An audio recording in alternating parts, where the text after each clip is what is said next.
వర్తిస్తాయి. Condition supply మనం ఏమన్నా ప్రోడక్ట్ కొన్నప్పుడు కింద చిన్న అక్షరాల్లో రాస్తారు చూడండి, అలా షరతులు. ఏంటి ఆ షరతు అంటే, ఇది హర్మూజ్ స్ట్రైట్ ఆఫ్ హర్మూజ్ని ఓపెన్ చేసినప్పుడు మాత్రమే అనేది. శుక్రవారం నాడు ఇస్లామాబాద్లో పాకిస్తాన్ ఆధ్వర్యంలో చర్చలు జరగబోతున్నాయి. దానికి ప్రీ కండిషన్ ఏంటంటే స్ట్రైట్ ఆఫ్ హర్మూజ్ని తెరవటం. సో మొత్తం ఉదరగొట్టేస్తున్నాయి ఛానల్స్ అన్నీ కూడా. అంతర్జాతీయంగా సీజ్ ఫైర్ కాల్పుల విరమణ ఒప్పందం కుదిరింది కానీ కండిషన్ సప్లై. సో నిన్నటిదాకా ఏం చేశాం, ట్రంప్ చాలా గంభీరమైన ప్రకటన చేశారు, ఒక సివిలైజేషన్ ఈ రాత్రికి ముగియబోతోందని. And this night is going to be an end to a greatest civilization across the globe అని చెప్పేసి అన్నాడు. ఏం ముగియలేదు, సివిలైజేషన్ అట్నే ఉంది, ఆయనే వెనక్కి తగ్గాడు. ఇది చాలా స్పష్టంగా మనకి ఆవిష్కృతమైంది. సో దాంతోపాటు అంతకుముందు మసూద్ పెజెష్కియాన్ ఇరాన్ ప్రజల భావోద్వేగాలను ప్రతిబింబిస్తూ ఒక ప్రకటన చేశాడు. ప్రాణత్యాగానికి కూడా మేము సిద్ధం దేశం కోసం అని చెప్పి. అంటే ఒక కైండ్ ఆఫ్ దాన్ని ఏమంటారంటే solidarity, to bring in solidarity among the Iranians. ఆయన చేసిన ప్రకటన ఏంటంటే నిజంగానే ప్రపంచాన్ని భావోద్వేగానికి గురిచేసింది. ఇరాన్ ప్రజలతో పాటు ఇరాన్ నాగరికతని, ఇరాన్ ప్రజల సౌహార్దృత్వాన్ని అంగీకరించి సమ్మతించే ప్రపంచ దేశాలన్నీ కూడా ఆయన చేసిన భావోద్వేగ ప్రకటనకి మద్దతు పలిగాయి. సో ఏదైతేనేం ట్రంప్ మనసు మారింది, దానికి కారకుడు మరి షహబాజ్ షరీఫ్ అని ఆయన క్లెయిమ్ చేసుకుంటున్నాడు. నిజమో కాదో మనకి తెలీదు. ఒకవేళ నువ్వు ఇలా క్లెయిమ్ చేసుకోవాలని వైట్ హౌస్ నుంచి ఏమైనా ఫోన్ వస్తే అలాగేనండి మీరు చెప్పినట్టు చేస్తానని ఆయన చెప్పుండొచ్చు కూడా. ఓవరాల్గా ఏంటంటే 2 వారాల పాటు ఉద్రిక్తత చల్లారాయి అనుకోవచ్చు. శుక్రవారం నాడు ఇస్లామాబాద్లో జరిగే పీస్ టాక్స్ మరి దాని ద్వారా మరింత ముందుకు వెళ్ళటానికి ఏమన్నా అవకాశం ఉంటుందేమో చూద్దాం. ఆయన ట్వీట్ కూడా చేశారు Shehbaz Sharif, Pakistan's PM message on X అని చెప్పేసి కూడా మనం అక్కడ చూడొచ్చు. సో ఓవరాల్గా ఈ డెవలప్మెంట్స్ సంబంధించి బిగ్ డిబేట్లో మనతో పార్టిసిపేట్ చేస్తున్నారు కల్నల్ వివి రావు గారు, మాజీ ఆర్మీ అధికారి. నమస్కారం కల్నల్ వివి రావు గారు. పేకెట్ ప్రసాద్ గారు, geo political affairs expert. And అలాగే డాక్టర్ రియాజ్ గారు, జియో పొలిటికల్ అఫైర్స్ ఎక్స్పర్ట్, అంతర్జాతీయ వ్యవహారాల నిపుణులు. అందరికీ కూడా నమస్కారం. టు స్టార్ట్ విత్ కల్నల్ వివి రావు గారు. సో చాలా ఇన్ఫ్యాక్ట్ అక్రాస్ ద గ్లోబ్ అండి, రాత్రంతా కూడా టీవీల ముందే కూర్చున్నారు. ఏం మాట్లాడతాడా అంటే మనకి రాత్రి, సో మనకి తెల్లవారుజాము కూడా అయింది, వాళ్ళకి సాయంత్రం. మొత్తానికి ఏంటంటే ఈరోజు పొద్దున 4:30కి ఆ ప్రకటన వచ్చింది, ఒక 2 వీక్స్ పాటు సస్పెండ్ చేస్తున్నాను అని. పూర్తిగా విరమణ కూడా కాదు, దానికి తాత్కాలికంగా సస్పెండ్ చేస్తున్నట్టు చెప్పాడు. కింద మళ్ళీ రాశాడు స్టార్ మార్క్స్ కండిషన్ సప్లై. ఏమంటారు సార్? ఇది ఎప్పటి నుంచో అనిపిస్తుందండి, మనం చర్చించుకున్నాం కూడాను. దాదాపు 2 వారాల నుంచి ఎలా ఈ సిచ్యువేషన్ లో నుంచి బయటికి ఎలా రావాలని చెప్పి ఎస్పెషల్లీ అమెరికా ప్రయత్నిస్తుంది. వినిపిస్తుందండి నా మాటలు? ఆడబుల్? Okay sir, audible. కొంచెం వాల్యూమ్ పీసీఆర్. అలాగే ఇరాన్ కూడా దాదాపు ఎకానమీ వాళ్ళది చిన్నభిన్నం అయిపోయింది. కార్క్ ఐలాండ్ నాన్ ఆపరేటివ్ అయిపోయింది. కొంతవరకు మిసైల్ స్ట్రెంత్, ఐఆర్జీసీ ఇవన్నీ స్ట్రాంగ్ గానే ఉన్నా కానీ ఓవరాల్ ఎకానమీ వాళ్ళది వీక్ గా నడుస్తుంది.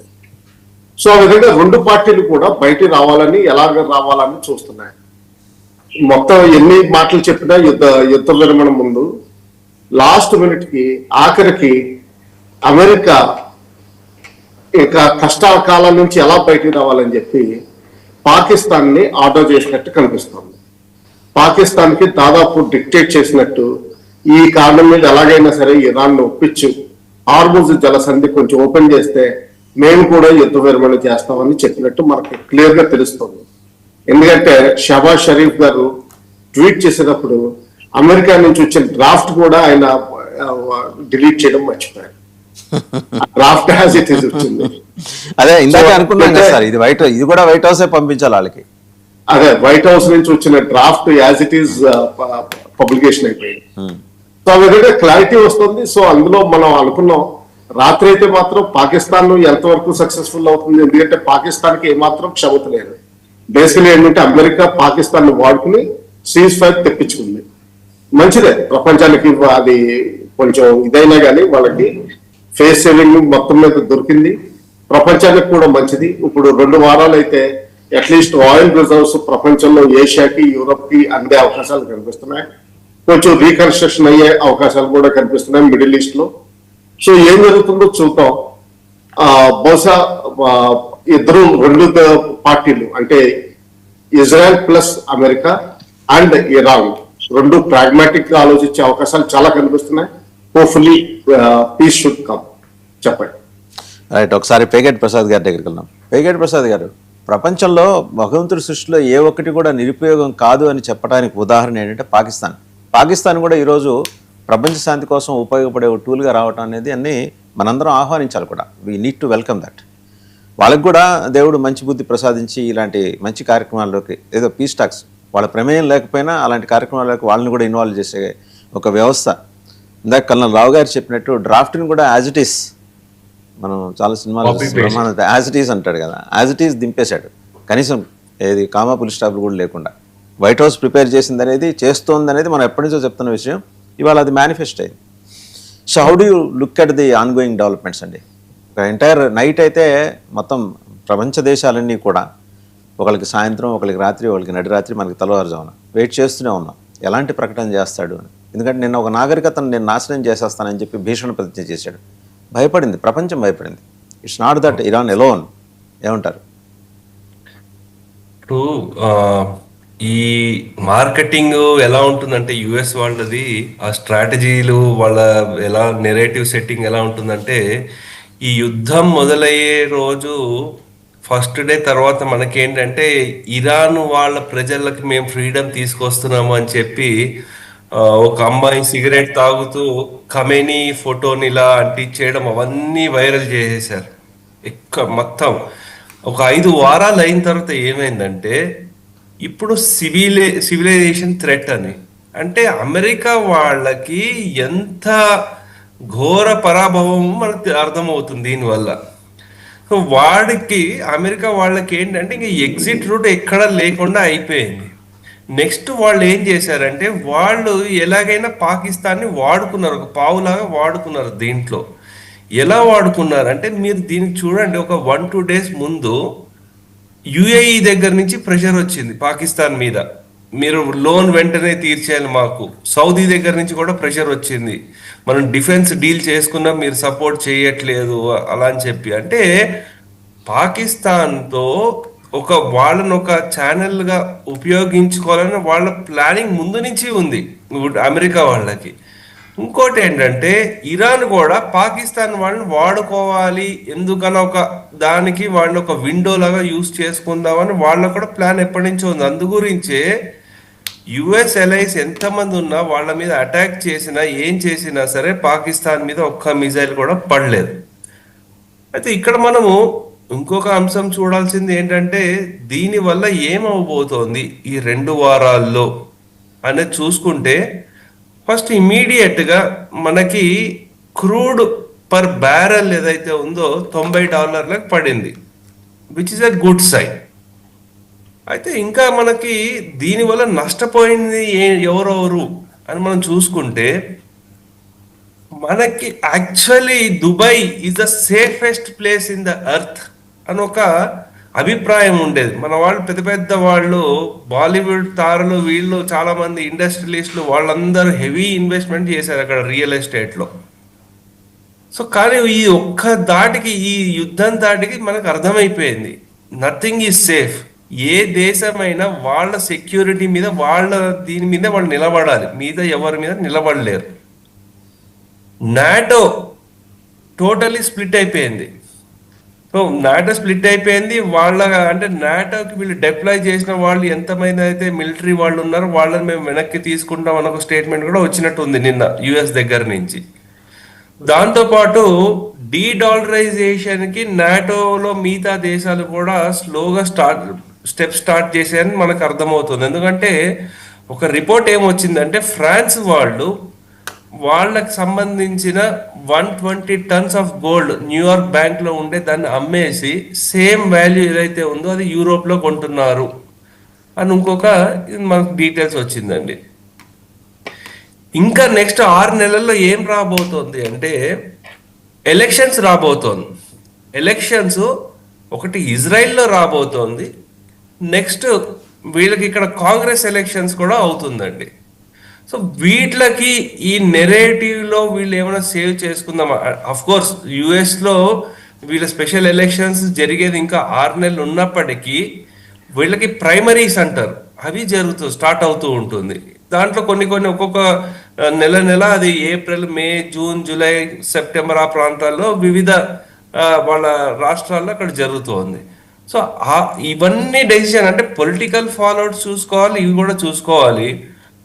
ఈ టెంపరీ 2 వీక్స్ పీరియడ్లో ఏం జరగబోతోంది అనేది మనం ఆలోచిస్తే అండి, నేను అనుకోవడము ఇరాన్ వాళ్ళు ఇంకా రెడీ చేసుకుంటారు మిజైల్స్ వాటిలన్నిటికీ అని నేను అనుకుంటున్నాను. సరే, ప్రస్తుతానికి రెడీ ఇజ్రాయెల్ చేసుకుంటారా ఆల్రెడీ ప్రసాద్ గారు? రెడీ చేసుకుంటారా ఆల్రెడీ? వాళ్ళ అండర్ గ్రౌండ్ సిటీస్ లో దాచుకున్నవి బయటికి తీసుకొస్తారా? అంతే. అంటే కొన్ని బ్రిడ్జెస్ అవన్నీ ఎక్కడైతే డ్యామేజెస్ అయ్యాయో వాటిలన్నీ వాళ్ళు సెటరేట్ రిపేర్ చేసుకుంటారు. సో అదొకటి ఉంది. నెక్స్ట్ ఏంటంటే ఇజ్రాయెల్ వాళ్ళు ఒప్పుకున్నా సరే ఈ హెజ్బుల్లా లేకపోతే హౌతీలు వీటి మీద అటాక్లు ఇంకా జరుగుతూనే ఉన్నాయి. వాళ్ళు ఆ ప్రాక్సీ వార్ ఇంకా నడుస్తూనే ఉంది. సో అందు గురించి ఇది వరకు కూడా గాజాలో కూడా సీజ్ ఫైర్ అన్నారు, ఎంతవరకు సక్సెస్ఫుల్ అవుతుందో తెలియదు. నేను అనుకోవడము అమెరికా వాడు వెనకాల తగ్గాడు. ఈ ఇరాన్ వాళ్ళు కానీ ఇజ్రాయెల్ వాళ్ళు కానీ ఎక్కడ వెనక్కి తగ్గలేదు. వీళ్ళు అమెరికా వాళ్ళకి ఏంటంటే as a face saver Pakistan వాడుకున్నారని నేను చూస్తానండి. రైట్. డాక్టర్ రియాజ్ గారు డ్రాఫ్ట్ని కూడా యాజ్ ఇట్ ఈస్ పేస్ట్ చేశారు, copy paste, Ctrl+C Ctrl+V. Pakistan prime minister చేసింది షహబాజ్ షరీఫ్. ఏదో ఒకటి మంచిగా చేశాడు, పోనీ పాపం దాన్ని మనం పెద్ద పట్టించుకోనక్కర్లేదు. కానీ బట్ పాకిస్తాన్ ఆంతర్యాన్ని ఇక్కడ మనం సందేహించాల్సిన పరిస్థితి. దీన్ని అడ్డం పెట్టుకుని కరెక్ట్గా మనకి పహల్గామ్ అటాక్ జరిగి ఏడాది కాబోతుంది. ఏమన్నా మన మీద విరుచుకుపడే ప్రమాదం కనిపిస్తుంది? వాసుదేవ్ గారు, సరే, ఈ అంశానికి ముందు ఒక 2-3 విషయాలు కూడా మనం స్పష్టంగా చూడాలి. రాత్రి నుంచి రెగ్యులర్గా ఇంటర్నేషనల్ అఫేర్స్ సంబంధించిన ఇష్యూస్ని మనం మీద ఛానల్లో చూస్తూ ఉన్నప్పుడు, వార్తా కథనాల్లో చూస్తూ ఉన్నప్పుడు క్లారిటీ ఏంటంటే మొత్తం మీద మాత్రం నెగోషియేషన్స్కి 2 దేశాలు అంగీకరించినట్టుగా స్పష్టంగా మనకు అనిపించింది. ఇరాన్ చాలా స్పష్టంగా చెప్పిన విషయం ఏంటంటే అవతల వైపు నుంచి దాడులు ఆగితే మా వైపు నుంచి కూడా మేము దాడులు ఆపేస్తాం అని చెప్తూ హార్మోజ్ జలసంధి మీద ఒక కీలకమైన ప్రకటన చేసింది. అది ఇంతకుముందు ఇరానియన్కు సంబంధించిన మిలిటరీకి సంబంధించిన చిన్న ఏదో దాంట్లో చూసినప్పుడు కనిపించేది ఏంటంటే హార్మోజ్ జలసంధికి సంబంధించిన నియంత్రణ ఏదైతే ఉందో మా ఇరాన్ సైన్యం చేతుల్లోనే ఉంటుంది, దాన్ని ఓపెన్ చేస్తాం, కానీ మా సైనిక కార్యక్రమాలు దాన్ని నిత్యం పర్యవేక్షిస్తాయన్న విషయాన్ని చెప్పింది. అంటే చివరి క్షణం వరకు కూడా ఇరాన్ తన స్టాండ్ మీద నిలబడే విషయం క్లియర్గా అనిపించింది. అట్లాగే అమెరికా విషయానికి వచ్చినప్పుడు ఏంటంటే పాకిస్తాన్ నన్ను కోరింది కాబట్టి నేను ఈ నెగోషియేషన్స్కి ఒప్పుకున్నానని పాకిస్తాన్ని ఒక అవసరమైన గాంభీర్యాన్ని అమెరికా ఆపాదించింది.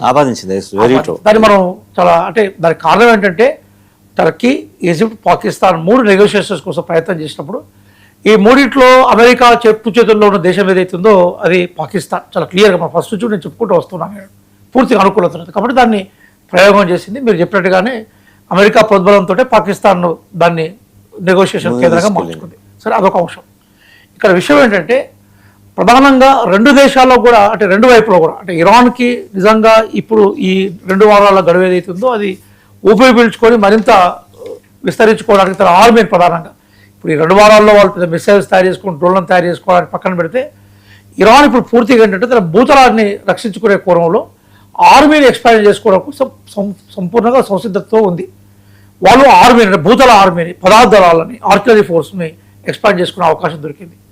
ఇట్లా అమెరికాకి ఏంటంటే అమెరికా బేసికల్గా మరొకసారి రివ్యూ చేసుకునే టైం కూడా అమెరికాకు లేని సందర్భంలో ఈ 2 వారాలు రెండింటికి ఉపయోగపడతాయి. అయితే ఇప్పుడు మనకు ఇరాన్ అమెరికా చెప్పింది ఏంటంటే ఇరాన్ కూడా దాన్ని బలపరుస్తున్నది ఏంటంటే 15 పాయింట్ల ప్రోగ్రామ్ ఏదైతుందో ఆ 15 పాయింట్స్ ప్రోగ్రామ్లో 10 పాయింట్స్ ప్రోగ్రామ్గా మేము దాన్ని మార్చాం. ఆ 10 పాయింట్ ప్రోగ్రామ్ సంబంధించిన ప్రపోజల్స్ని అమెరికా అంగీకరించిందని చెప్పేసి కూడా వాళ్ళ విదేశీ వ్యవహారాల శాఖ చూస్తున్న అంబాసీ ఆర్చార్జ్ గారు ప్రకటించారు. అంటే ఓవరాల్గా ఈ వాతావరణం ఏదైతుందో దీర్ఘకాలికంగా ఈ విరమణ కొనసాగే రకంగా ఉంది. ఇది ఒక అంశం.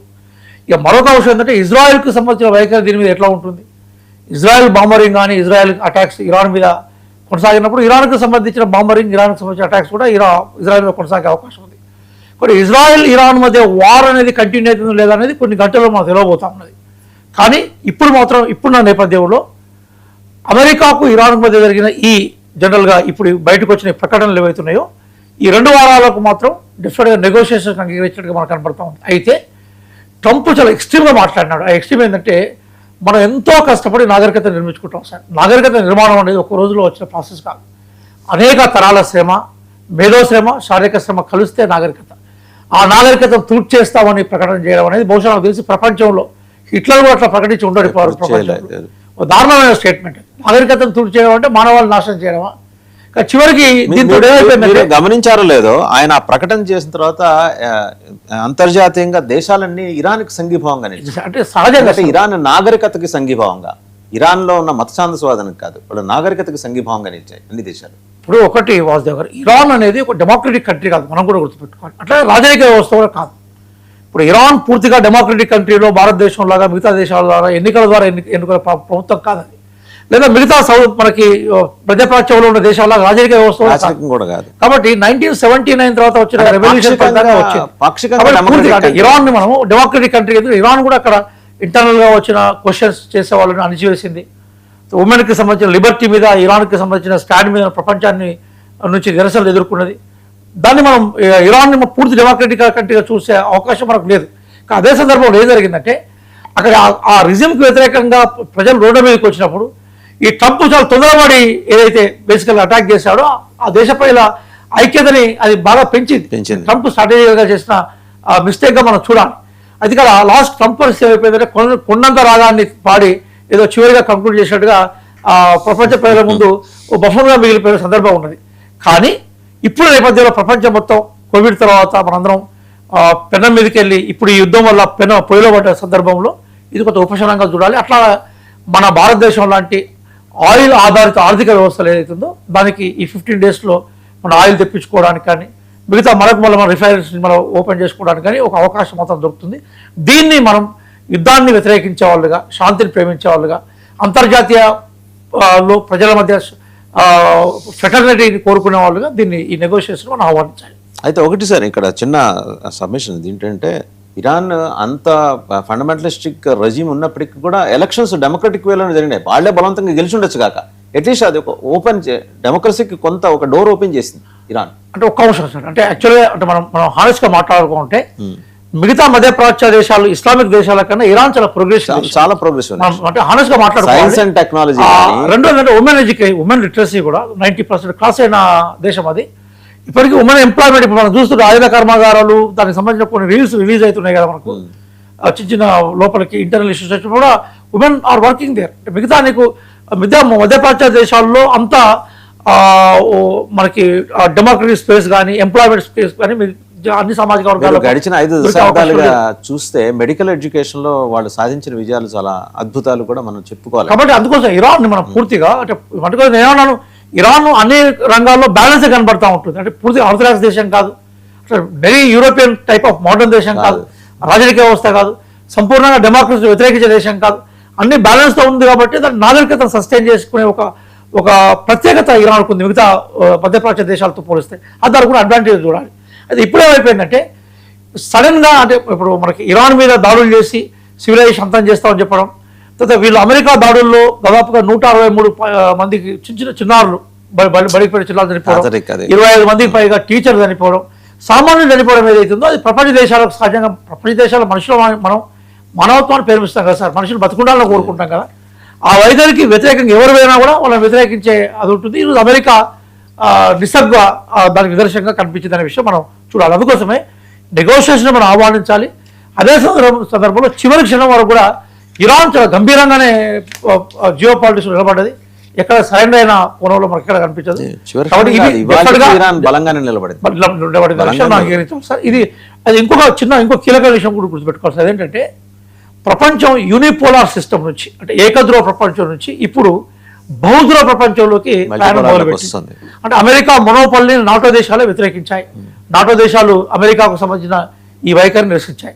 ఇప్పుడు భారతదేశం లాంటి ఒక పెద్ద మార్కెట్ వ్యవస్థ ఉండి ఒక ప్రాచీన నాగరికత ఉన్న దేశం ఏదైతుందో ఇప్పుడు నేపథ్యంలో ఈ మల్టీపోలార్ వరల్డ్లో మళ్ళీ మనకు సంబంధించిన మన జాతీయ ప్రయోజనాలు నెరవేర్చుకునే క్రమంలో అనుకూలమైన అవకాశంగా దీన్ని మార్చుకునే ప్రయత్నాన్ని మనం చేయగలగాలి. రైట్. ఒకసారి కల్నల్ రావు గారి దగ్గర, కల్నల్ రావు గారు, ఇన్ఫ్యాక్ట్ ఆయన ట్రంప్ ఆ ప్రకటన చేసే ముందర ఒక మాట, అంటే చాలా సీరియస్ సెంటెన్స్, అది ప్రపంచం అబ్జర్వ్ చేసింది.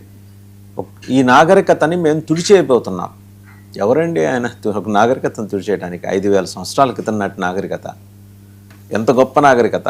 Almost equal to our Indus civilization, rather కొంచెం మనకన్నా అహెడ్ అని కూడా అనుకోవచ్చు, మా మాట లేకుండా చెప్పుకోవాలంటే.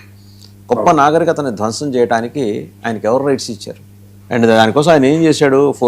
ఫోర్ హెవీ బాంబర్స్ని, 55 మోడర్న్ ఎయిర్ క్రాఫ్ట్స్ని, 64 ఫైటర్ జెట్స్ని, 13 రెస్క్యూ ఎయిర్ క్రాఫ్ట్స్ని, 48 ట్యాంకర్స్ని సిద్ధంగా ఉంచుకున్నట్టు కూడా ఓ పక్క నుంచి వివరాలు వెల్లడిస్తున్నాడు. మరోపక్క షహబాజ్ షరీఫ్కి ఆ ఫ్యాక్స్ లేకపోతే ట్విట్టర్లో మెసేజ్ పంపించి దాన్ని యాజ్ ఇట్ ఈజ్గా పేస్ట్ చేయమని చెప్తున్నాడు. ద్వంద్వ వైఖరి కనిపించట్లేదా ఇక్కడ డొనాల్డ్ ట్రంప్ది? ఇప్పుడు యుద్ధం విరామం కావాలని 2 వారాల నుంచి మనకి స్పష్టంగా తెలుస్తుంది. అయితే ఎలా తీసుకురావాలో తెలియట్లేదు.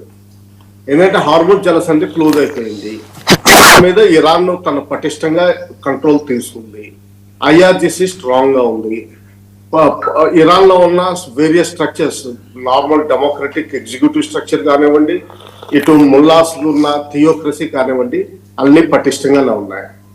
బహుశా ప్రస్తుతం ఎన్నికైన ఆయోతుల్లా హాస్పిటల్లో ఉన్నా కానీ ఆయనకున్న అనుచరులు వీళ్ళందరూ కలిపి ఆయన్ని కరెక్ట్ గా ఆయోతుల్లా కింద మెయింటైన్ చేయగలుగుతున్నారు. దాంతో ఏం చేయాలో తెలియక ఇటువంటి కొన్ని శబ్దాలు ఆయన వాడడం జరిగింది. ట్రంప్ గారికి మనం తెలిసిందే, ఆయన ఎక్కువ దూకుడుగా మాట్లాడతారు. ఆయన పబ్లిక్ రిలేషన్స్ లో చాలా స్ట్రాంగ్ అనుకుంటారు కానీ ఆయన చాలా పోర్. రెండోది ఏంటంటే అన్ని తనేదో సొంతంగా చేస్తున్నట్టు ఆయన చెప్తా ఉంటారు. అంటే అమెరికన్ సిస్టమ్స్ కాకుండా ఆయన యాజ్ ఎ ఇండివిజువల్ ఎక్కువ పనులు చేస్తున్నట్టు చూపించుకుంటారు. యాక్చువల్ గా చూస్తే ఏంటంటే ఈ అమెరికన్ పాలసీస్ అన్ని వెదర్ డెమోక్రాట్స్ కానివ్వండి, రిపబ్లికన్స్ కానివ్వండి, ఎవరు పవర్ లో ఉన్నా కానీ వాళ్ళ వెనక ఉన్న స్ట్రాటజిక్ అడ్వైజర్స్ ఎప్పటి నుంచో ప్లాన్ చేసుకుంటూ వస్తున్న ప్లాన్స్ మీద వెళ్తారు తప్పితే గానీ సడన్ గా ట్రంప్ గారి మైండ్ లో ఒక ఇరాన్ ని క్యాప్చర్ చేద్దాం, లేకపోతే ఇరాన్ ని డీయురేనైజం చేద్దాం, ఇలాగనే ప్లాన్స్ తోటి రారు. అది మనం గమనించాల్సిన విషయం. పోనీ ఏదోటి సివిలైజేషన్ ఆయన అన్నారు కానీ ఆయనకు అంత స్తోమత లేదు. ఎందుకంటే ఆఫ్ఘనిస్తాన్ లో వాళ్ళు తీవ్రంగా ఫెయిల్ అయ్యారు. ఆఫ్ఘనిస్తాన్ చాలా ఓల్డర్, ఈక్వల్లీ ఓల్డర్ సివిలైజేషన్ అనుకోవాలి. ఎందుకంటే మన ఒకప్పుడు భారత భూభాగంలో కలిపి ఉండేది అది. సో వాళ్ళని ఓడించలేకపోయారు. 2 సార్లు వచ్చి వెనక్కి వెళ్ళిపోవడం జరిగింది. సో ఆ విధంగా ఏంటంటే కేవలం పోర్ పబ్లిక్ రిలేషన్స్ ఎక్సర్సైజ్ అనుకోవాలి తప్పితే గానీ ఆయన్ని సీరియస్ గా ఇందులో తీసుకోవాల్సిన మన అవసరం లేదు. చెప్పండి.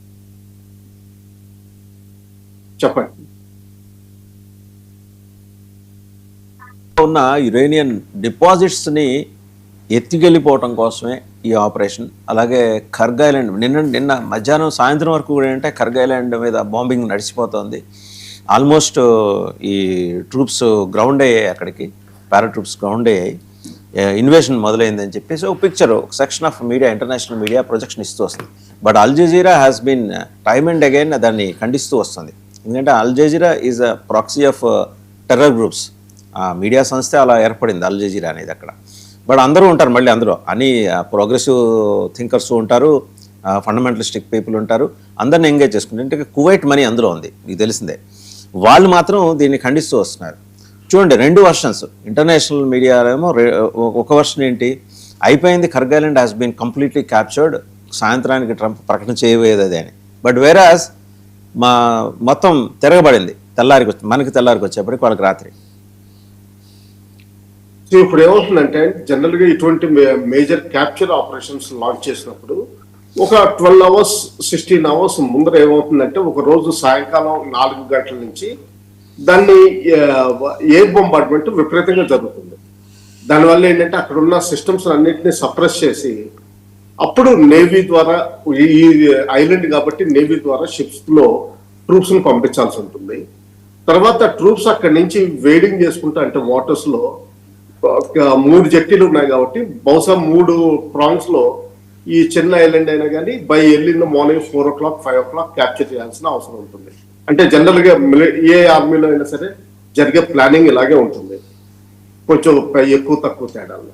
సో ఆ విధంగా బాంబింగ్ చూపించారు నిన్న సాయంకాలం. అప్పుడే అనిపించింది వీళ్ళు ఊరికనే బాంబింగ్ చూపిస్తున్నారు కానీ యాక్చువల్ గా అటాక్ కి మాత్రం ఎక్కడ ప్రిపరేషన్స్, మిగతా ఇన్ఫెంట్రీ ప్రిపరేషన్స్, నేవీ ప్రిపరేషన్స్ కనిపించలేదు. దాంతో పాటు ఈ స్టేట్మెంట్స్ కూడాను తర్వాత ఏంటంటే కొంచెం తీవ్ర పదజాలం ట్రంప్ గారు వాడడం జరిగింది. జనరల్ గా ప్రెసిడెంట్ లెవెల్లో ఎంత కోపం కానీ ఎంత అసూయ కానీ ఇటువంటి ఫీలింగ్స్ ఉన్నా కానీ ఎమోషన్స్ కంట్రోల్ చేసుకుని జనరల్ గా కొంతమంది స్పీచ్ రైటర్స్ కూడా ఉంటారు, వాళ్ళకి అడ్వైజ్ చేసేవాళ్ళు ఏ పదాలు ఎలాంటివి వాడాలన్నది. అది చూడకుండా కొంచెం లూజ్ గా మాట్లాడారు. అక్కడే కొంచెం తెలిసి వచ్చింది అమెరికా చాలా డెస్పరేట్ గా ఉంది సీజ్ ఫైర్ కోసం, యుద్ధ విరామం కోసం చాలా డెస్పరేషన్ లో ఉందని స్పష్టంగా తెలిసి వచ్చింది. ఆ విధంగానే మనం అనుకున్నట్టుగానే ఇది ఎప్పుడో 2 వారాల నుంచి అనిపిస్తుంది. 6వ తారీఖున సాయంకాలం కానీ 7వ తారీఖున ఇప్పుడు 7-8 నైట్ మధ్య ఇలాగే యుద్ధ విరామం జరుగుతుందని. అది ఏ విధంగా లాస్ట్ స్ట్రా అంటాం మన, అంటే నీటిలో కొట్టుకుపోతున్న వాడు ఏది గట్టి పరక దొరికినా కానీ ఆ గట్టి పరక పాకిస్తాన్ ఒకటి దొరికింది. అందులో షాబాజ్ షరీఫ్ ఒకటి, మళ్ళా వాళ్ళ చీఫ్ ఆఫ్ డిఫెన్స్ ఫోర్సెస్ అసీమున్నీని కూడా యాడ్ చేశారు. మీరు ఆ ట్వీట్ చూస్తే ఇంకొకటి వివిరావు గారు, ఆ ట్వీట్ చూస్తే ఆ లాంగ్వేజ్ లో ఉన్న ఆ మృదుత్వం ఇంతకు ముందు దానికి భిన్నంగా ఉంది. ఖచ్చితంగా ట్రంప్ అయితే రాయలేదు, కొంచెం మర్యాదస్తులు ఎవరో ప్రిపేర్ చేసినట్టుగానే ఉంది. ఎగ్జాక్ట్లీ ఇంతకుముందు ఆయన టెర్మినాలజీకి ఇక్కడ టెర్మినాలజీకి చాలా స్పష్టమైన తేడా ఉంది, చాలా హుందాగా ఉంది లాంగ్వేజ్. అవునా, ఈ స్ట్రాటజిక్ థింకర్స్ ఎవరు ట్వీట్ చేశారు, అదే డ్రాఫ్ట్ పంపించారు, అది తూచా అన్నట్టుగా మామూలుగా షబాజ్ షరీఫ్ గారు మళ్ళీ రీప్లే చేసి మధ్యలో ఇరాన్ ని ఎలాగోలని కష్టంతో ఒప్పించారు. బహుశా బ్యాక్గ్రౌండ్ లో ఏమన్నా ఫైనాన్షియల్ హెల్ప్ ఇది కూడా రీరూటింగ్ చేస్తున్నారా, మధ్యలో దానికి పాకిస్తాన్ కమిషన్ ఏమన్నా తీసుకుంటుందా, ఇదంతా కూడా ఆలోచించాల్సిన విషయం. ఇవి కూడా జరుగుతూ ఉంటాయి. అయితే uranium retrieval 486 kgs, 466 kgs, half a ton, 586 kgs ఏదైతే చెప్పుకొస్తున్నారో 60% ఎన్రిచ్డ్ యురేనియం అక్కడ లాస్ట్ జూన్ లో జరిగిన, అంటే 2025 జూన్ లో జరిగిన అటాక్ లో మొత్తం భూమిలో ఇమిడిపోయింది. అక్కడి నుంచి పైకి తీసుకుని మీరు తవ్వుకుని పట్టుకెళ్ళిపోండి అని చెప్పి ఇరాన్ ప్రెసిడెంట్ యుఎస్ఏ తోటి ఎప్పుడో చెప్పారు, 2-3 వారాల క్రితమే చెప్పారు. అయితే ఈ స్పెషల్ ఆపరేషన్ అమెరికా లాంచ్ చేసింది, ఆ యురేనియం రిట్రీవ్ చేసి వెనక్కి బయటికి తీసుకొచ్చి అమెరికా కస్టడీలో పెట్టుకున్నాము అన్నది నిజంగా నాకు ఏమి గుర్తొస్తుందంటే, ఒక సినిమాలో అమితాబ్ బచ్చన్ గారు కుతుబ్ మినార్ ని లేకపోతే తాజ్ మహల్ ని ఇటువంటి అమ్మే ప్రయత్నంలో చాలా సక్సెస్ఫుల్ అవుతారు, అది అనిపించింది నాకు. ఎందుకంటే ఫస్ట్ యురేనియం అక్కడ ఉందా లేదా అన్నది ఎవరికి తెలియదు. ఇరాన్ ఎప్పుడో ఖాళీ చేసింది. ఇరాన్ 2-3 సంవత్సరాల నుంచి వాళ్ళ మీద అటాక్ జరుగుతుందని చెప్పి వాళ్ళకి స్పష్టంగా తెలుసు. అందుకని చెప్పి అన్నిట్లోనూ ప్రిపరేషన్, ఆర్గనైజేషనల్ గా, ఫైనాన్షియల్ గా, అన్ని విధాలుగా తయారుగా ఉంది. సో ఎప్పుడో యురేనియం తీసేసి ఉంటారు అక్కడి నుంచి. సెకండ్ థింగ్, టెక్నాలజీ మన దగ్గర ఉన్నప్పుడు యురేనియం 60% తీసుకెళ్లిపోయినా కానీ మిగతా 3% పైన ఉన్న 10 tons ఏదైతే ఉందో దాన్ని ఈజీగా రిఫైన్ చేసుకోవచ్చు. సెంట్రిఫ్యూజెస్ హోమ్ కంట్రీలో తయారవుతున్నాయి, దాన్ని రిఫైన్మెంట్ చేసుకుంటూ వెళ్ళచ్చు. ఇది యాక్చువల్గా ఏంటంటే కొంత సమయం పట్టే అవకాశం ఉంటుంది తప్పితే కానీ ఇది నిజంగా అమెరికా 486 kgs రిట్రీవ్ చేసినా కానీ ఇరాన్ దగ్గర యురేనియం ఉండదు, ఇరాన్ న్యూక్లియర్ వెపన్ తయారు చేయలేదు అన్నది నిజంగా హాస్యాస్పదం. ఇది ఎందుకో అమెరికా ఫెయిల్ అవుతుంది ఈ జడ్జిమెంట్ లో. బహుశా టెక్నికల్ గా వాళ్ళు కాకపోవచ్చు కానీ ప్రపంచానికి చూపిస్తున్న విధంగా అయితే మాత్రం ఇది నిజంగా హాస్యాస్పదం. చెప్పండి. రైట్, ఒక చిన్న బ్రేక్ తీసుకుందామండి. బ్రేక్ తర్వాత ఇరాన్ తన యురేనియం నిల్వల్ని ఎక్కడ దాచిందని